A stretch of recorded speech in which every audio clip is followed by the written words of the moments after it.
Well, I was going to do my normal intro, but my cat has decided she wants to spoil it. So, welcome back, guys. Very unorthodox starting to this intro, but hey, when Rhea wants to interrupt the intro, she can do what she wants.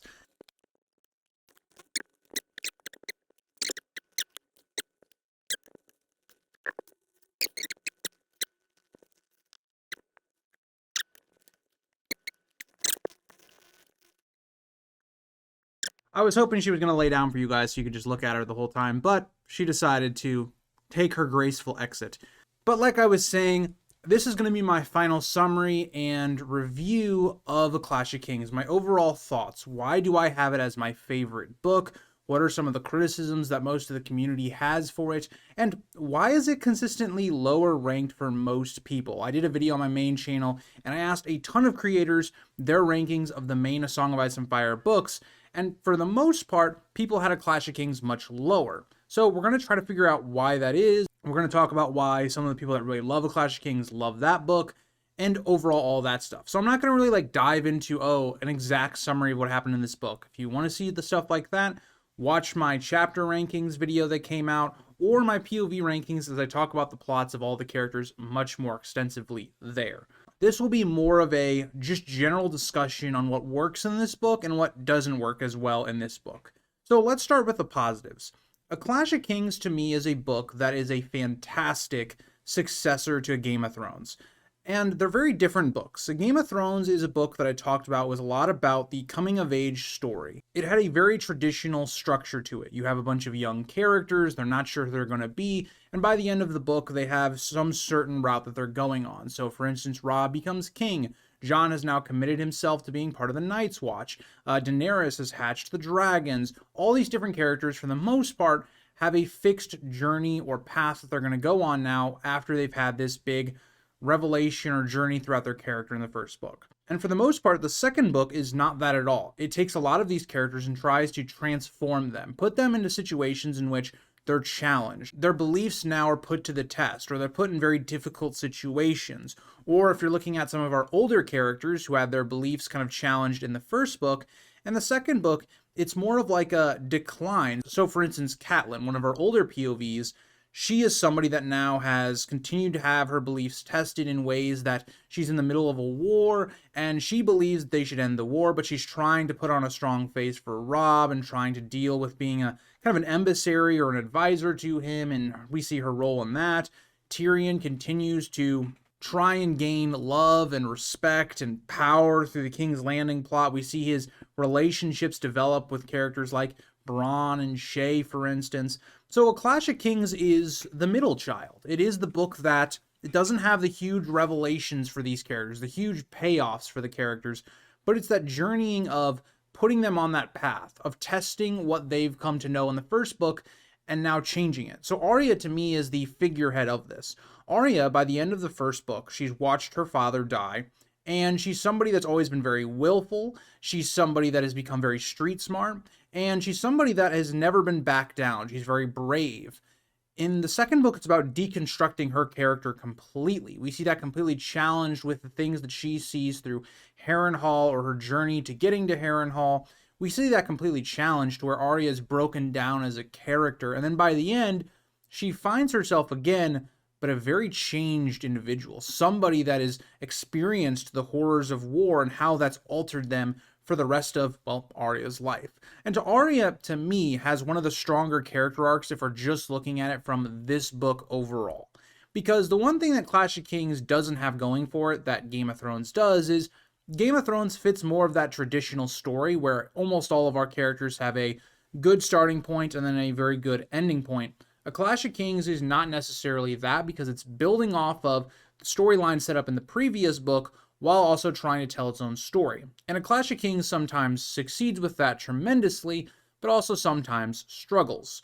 And so I think the one thing, let's kind of dive into the main aspect of why I love A Clash of Kings, is the War of the Five Kings. When this book is focused on that conflict, whether it's building up to it, whether it's in the middle of it, whether it's the after effects, that is the most important and I'd say most interesting part of this book. So whether that's Catelyn with Robb's side of things in the first chapter and then the Riverlands in her later chapters, or whether that's with Stannis and Renly's conflict, those are the highlights of this book. Or Tyrion dealing with King's Landing and seeing how war allows for people to try and gain power. The drama happening there between Tyrion and Cersei and Littlefinger and Varys. All this stuff that's preparing for this war to happen. We even see the way a city transforms when it's on the brink of being attacked by Stannis. Or Arya, who's trying to leave King's Landing, trying to get north, and we're seeing the horrors of war through her eyes, and we're really introduced to that through her in this book.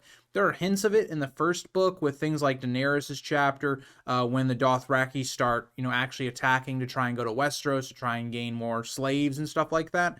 We get hints of it in the first book, but the second book is where George makes it a main theme. And so Arya, whereas she's not exactly like an advising position, she's not with any of these factions, she is somebody that is experiencing what it's like for a normal person during this war. And so that's what's great about A Clash of Kings, is that we see it from the higher ups, people that are in charge of entire campaigns, like for instance Tyrion being in charge of King's Landing's defense and the crown, or Davos being an advisor to Stannis, or Catelyn being an advisor to Robb. We see really on all levels what this war is doing. Hell, even Theon to me is another great addition where we see what war does. Sometimes during war there will be weaknesses, and so the Greyjoys look to strike the north. And so I think that when this book succeeds the most is following those characters, the characters that have major roles in the war to come. The characters that really struggle in this book, and we'll talk about that and kind of the weaknesses why most people do not have this book like as their top 3 or whatnot. It's more, I've seen it mostly in people's bottom 2, is the other POVs. The POVs that are not really related to that conflict whatsoever. And that to me is the weakness of this book that we'll talk about. Other strengths though is that I really like that A Clash of Kings does not just do the same thing of a Game of Thrones. A Game of Thrones is, yes, there are definitely sad things that happen in it. Like, for instance, Ned's death is this horrifyingly sad moment of our main character dying.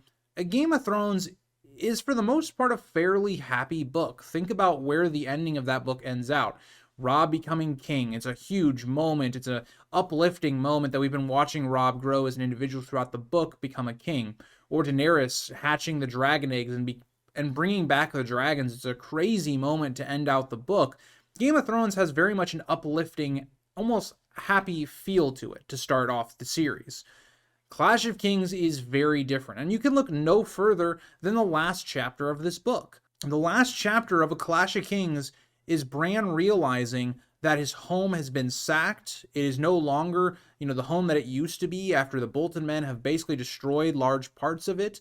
Maester Luwin dies in the last chapter. It is the polar opposite of the first book in terms of tone. A lot of A Clash of Kings spends a lot more time on reflection in terms of looking at what is happening in this war, looking at the events of the first book. It's a lot about that. And Catelyn, to me, is the figurehead of that idea of looking at what is happening, looking at the events of a Game of Thrones and feeling hopeless, the depression that fills the air of this story. There's constantly moments in A Clash of Kings that you look back and you read and you're just wanting characters to make different decisions, but you're completely hopeless. In a lot of ways, Catelyn represents that. So for instance, Renly and Stannis during their meeting, one of the things, especially on a reread, is when you read that chapter, you just think, oh man, maybe this time Renly and Stannis can put aside their differences and just work together and take out the Lannisters and just avoid the catastrophe that's coming. It never happens. Theon, don't make the decisions that he's going to make. Don't go along with invading the North and taking Winterfell and the chaos that creates. Don't stay at Winterfell and then get captured by Ramsay and then tortured and all that kind of stuff. There's that constant feel in A Clash of Kings of hopelessness, of despair, of depression. And that isn't to say that George is writing the series as like a pessimist or that he's focusing on the dark of this world. Yes, A Song of Ice and Fire is a dark fantasy, but it isn't like, for instance, I've seen Brandon Sanderson was doing an interview and he talked about how this series is more like pessimistic. It really isn't, especially when you think about the first book versus the second book. They're trying to tell different stories. They're trying to have different tones. And I think that sometimes gets confused with people that are not in-depth readers of this series or have only read the series once. You might come away going with like this series is very, pessimistic outlook on the world. That really just isn't the case. It's telling a tragedy. That is what book 2 is. It's a tragedy. And yeah, you can say book 3 has a lot more tragic moments, but book 2 is the telling of how we got to that point. For instance, if you want to look at like Anakin's turn to the dark side, that would be like a Storm of Swords. A Clash of Kings is like everything that led up to that. So like the Clone Wars series, for instance. Sorry for the Star Wars references for people that don't know Star Wars much. But the idea is that Clash tells why all these things happen. Even Tyrion and his storyline that will be amazing in A Storm of Swords, all of it comes down to A Clash of Kings. All the decisions he makes while in power or trying to gain power, or the fallout of losing power after the Battle of the Blackwater, it all comes back to bite him in the ass. And that is where this story, I think, with The Clash of Kings thrives. Because not only is it telling its own story, it's telling its story of everything is falling apart for a lot of our main characters. The somber feeling, especially when you get to those last 15 to 20 chapters of this book, it tells that story. It has its own themes, things it wants to tell, while also being a purely setup book. Not purely, but it is a lot of setup in this book. It is setting up things that massively pay off in the next book. That's why when you look at these 3 books, Game of Thrones is like, I would say, the perfect mix of both setup and payoff. Book 2 is a lot more setup. It is the setup book. It's the middle child. And then book 3 is almost purely payoff. All 3 books have their differences. And it really just comes down to, what do you want? Do you want a more balanced book? Well, that's the first book. Do you want more of a contemplative, slower in pace, but very satisfying once you understand the deep themes, the deep things that George is trying to tell through our characters? You'll like Clash a lot. Or are you looking for those explosive moments? Are you looking for all the payoffs to so much time we've spent with these characters? Well, that's A Storm of Swords. That's the strengths of these 3 books. And I referenced the 3 books specifically because they are inherently very tied together. The last 2 are, yes, still connected to this series, but they are 2 that are more interwoven to each other. That's why when we talk about dance, we almost always have to talk about feast, or vice versa. And I think for Clash, that is one of my favorite parts about this book, is that it's willing to manage both setting up while paying off in, and I would say, a very satisfying way for at least most of the plot lines. And I also think one thing that this story did well is, now that Ned is gone, so Ned is no longer a POV, there's a lot of chapters that need to be filled. And for the most part, Tyrion kind of steps into that role of being the dominant point of view of Clash, which is a great thing. He's a fantastic point of view. He really is the character a lot of people think of when they think of A Clash of Kings. But I really have got to give George some credit with the new additions, the new point of views. Crescent's introduction into this story, I think, does a perfect job of setting the tone for this story. It's a tragedy. It's a sad, depressing tone. Crescent is this man who has viewed Stannis as a son his entire life, but unfortunately old age is catching up to him. He's not able to fulfill his duties as well as he once could. He has physical problems that don't allow him to get upstairs and stuff like that as easily. He needs more sleep. And so it's him realizing he's being replaced. It's him realizing what is happening between Stannis and Renly. The first chapter perfectly exemplifies everything this book is telling you. And that is one thing that I think A Clash of Kings does far better than Game of Thrones. A Game of Thrones, the first chapter is beautiful. It's fantastic. It sets the tone really nicely for the series. But what it doesn't really do is it doesn't set the tone of the first book itself as well as A Clash of Kings. Because yes, that first chapter is great for the series. It tells you what the overarching series is going to be about and the main issue. That prologue is fairly disconnected from the tone and the things that happen throughout the first book. Not the case with the second book and Crescent's first chapter. But then other POVs. Davos, obviously, we needed a character that could fill in some of the gaps for Stannis' camp when Catelyn's not there or whatever. Davos is one of the best point of views that George could have introduced.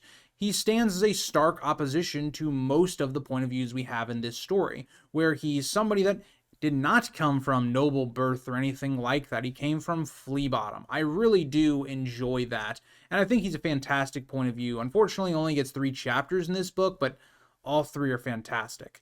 And then Theon, a character that I don't think anybody was expecting to get as a point of view, because in reality in the book, he doesn't have much development. He doesn't have a lot of time where we're with the character in the first book compared to the show, where the show gives a lot more time to Theon, in my opinion, to set him up as having his own storyline in the future. And Theon in this book, to me, is fantastic. Because, yes, we all dislike him because of the way he does things. He's very arrogant. He's kind of an asshole.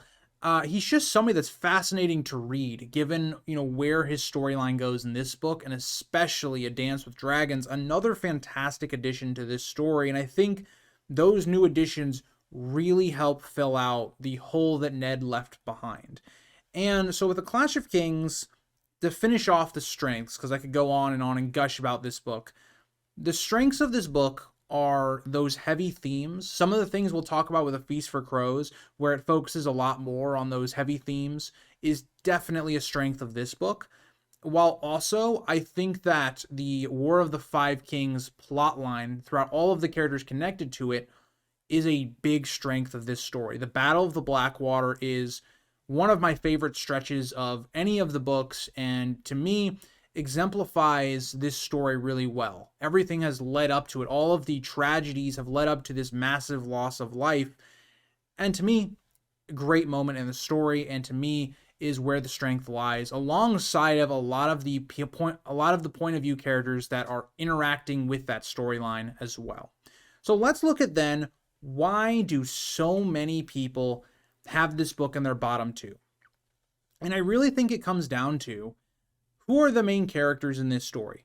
Daenerys, Jon, and Tyrion. Those are the three characters everyone thinks about as the main characters of this story. And 2 out of the 3 probably have their worst plot lines of the series in this book. And for the 3 POVs I want to talk about with this section, with Bran, Dany, and Jon, the main problem with their storylines is they're not related at all, really, to the War of the Five Kings. Like, Bran slightly is, because, he's trying to govern the North with help, and so he's kind of loosely related to what's happening with Robb's campaign. And then eventually Theon's storyline basically, takes over and swallows Bran's plotline, and almost gets, all the benefits of it, all the things that Bran's plotline set up for Theon, just makes Theon get elevated so much more than Bran, for instance.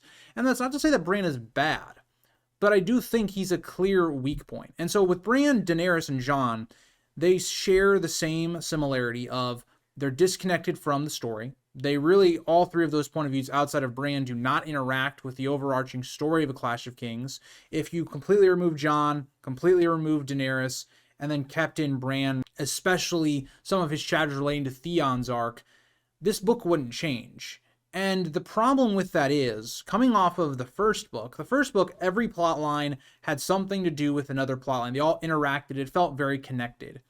A Clash of Kings is where that starts to kind of not be the case. Daenerys, if you remove her completely outside of maybe the House of the Undying chapter, which has some great moments for her storyline, and also for the overarching story as a whole, is completely irrelevant to this story. She has no connection to anything, and when you get to a Daenerys chapter, it completely slows down the pace of this story.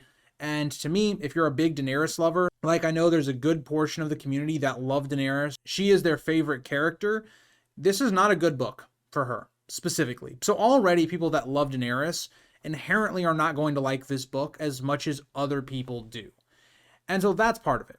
The other part of it is, let's look at Jon's storyline. So Jon's storyline is another low point of A Clash of Kings. Not as low as Daenerys, for instance, but he's a character that, to me, if we're looking at all of the younger characters that had compelling arcs for the first book, the second book, Jon just doesn't have a lot going on. He's not having his beliefs challenged a ton, really, until we get to, A Storm of Swords. There's those setups there. Those things that paint why Jon is going to be so good in the next book, but they don't really help this book at all. So for instance, Jon meets Ygritte for the first time, and some of his beliefs are challenged with the wildlings and the Northmen being related, and what does that mean? Who are the wildlings? Are they just people that were unlucky and got on the wrong side of the wall?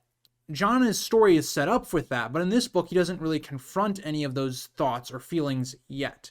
Or for instance, while he's at Craster's Keep, there's again ideas here that challenge Jon's beliefs, but they don't truly go anywhere in this book. And that to me is the biggest problem, is John just doesn't really have much of an overarching character arc from the beginning to the end. Like by the end, yes, John has been forced to basically join the wildlings, try to figure out what they're doing, and basically become a spy. But that was never something that was like, oh, that has been set up from the first chapter of Clash of Kings to the last. In a lot of ways, John has like a mini character arc through like 3 or 4 chapters at the very end of the book. So John, to me, doesn't have the most intriguing plot line overall. There's not a lot that happens in his plot compared to others. And his character arc is, I would say, quite weak compared to pretty much all the rest of the other point of views. I'd say outside of Daenerys, I would say his is the second weakest.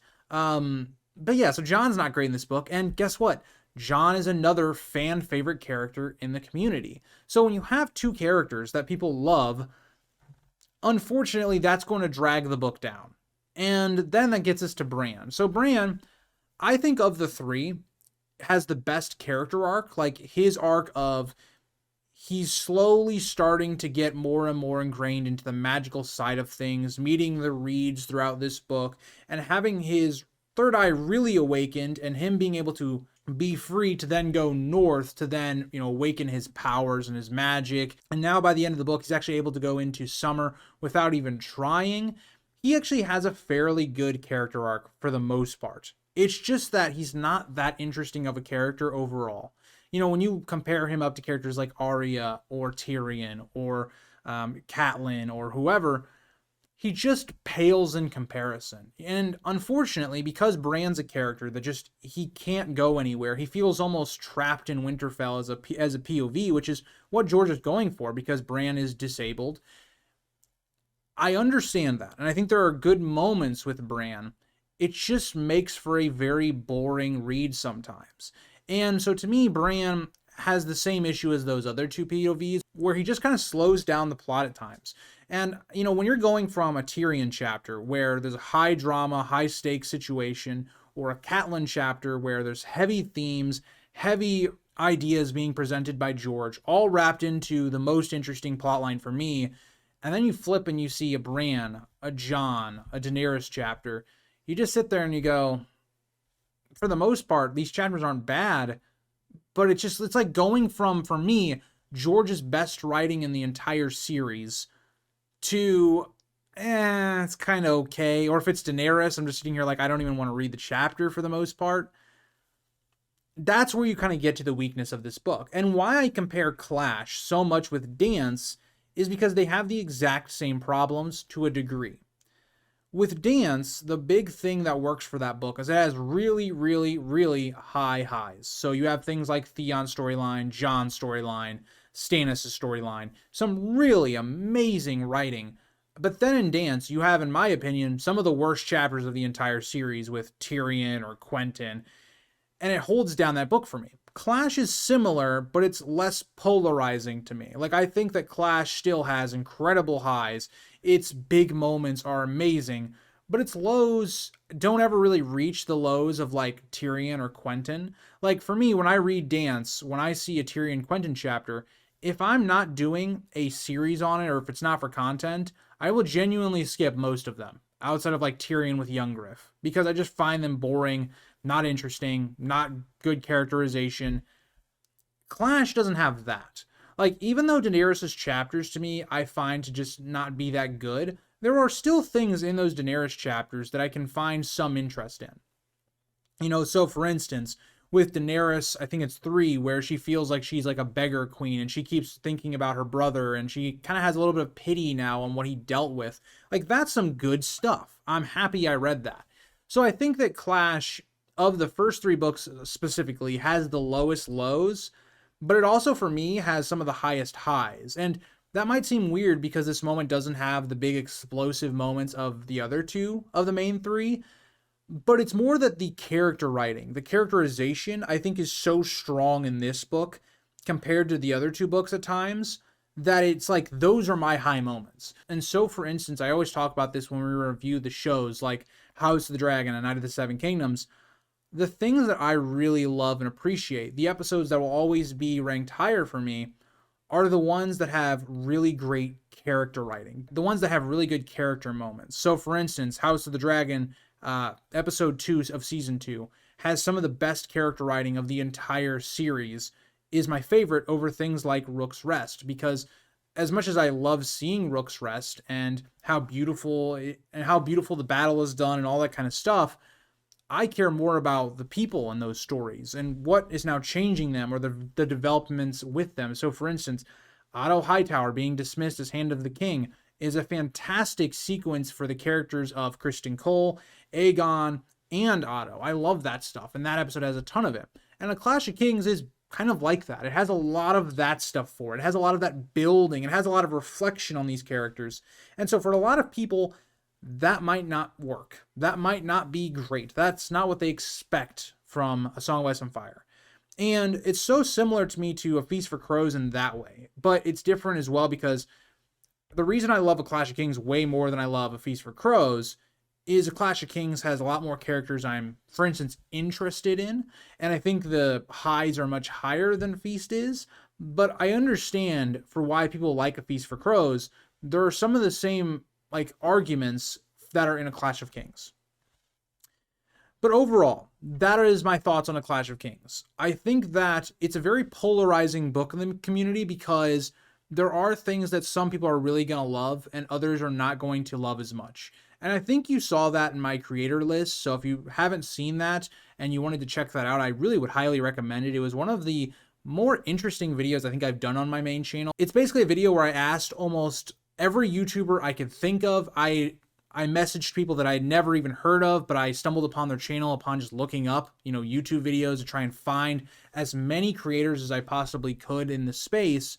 And there was just some really interesting results. And I think that gave me a different perspective on what books people appreciate. Because everybody loves A Storm of Swords, but then the other 4 books, it's just up in the air. Some people really love the starting book, A Game of Thrones. Some people really don't. Some people love Dance, and I'm the polar opposite. I think Dance is by far the weakest book of the series.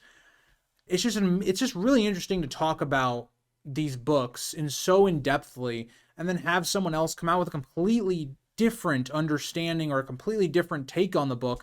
And that's what I think makes A Song of Ice and Fire so interesting, is that we as a community can discuss all these books for years and years and years, and there really is no consensus opinion on what these books do well, what they do bad.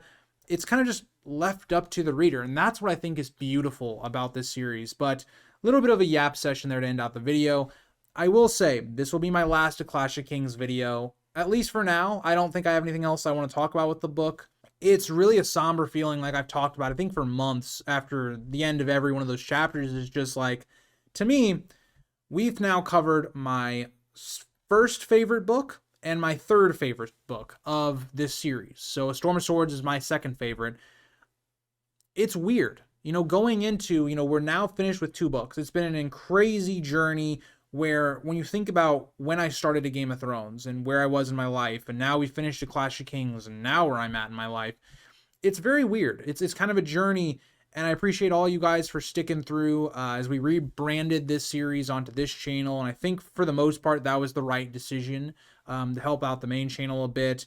But yeah, let me know what you guys thought about the A Clash of Kings series. And in the future, I will be taking a break. I'm not going to jump right into Storm of Swords because I just need a break. These rereads, I know they're not heavily edited, but there's just a lot of time that goes into these every single week to where you can just get burnt out if you just keep trying to do these every week and just don't take any breaks.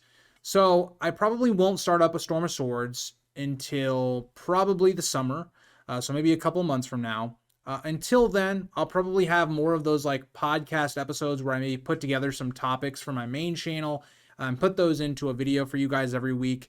As I'm going to kind of take a little bit of a break. I want to get a little break in before House of the Dragon starts, and I've got a lot of stuff going on with my true crime channel, which is really picking up steam, and it's probably going to overtake my main channel this year in terms of growth. As you guys can see, there wasn't anything on my desk, and that was mainly because I recorded a true crime episode yesterday. And yeah, so I hope you guys enjoyed seeing Rhea at the beginning of the episode, and I hope you guys have enjoyed this series. Thank you guys all for watching, and I'll see you guys all in the next one. Bye, guys.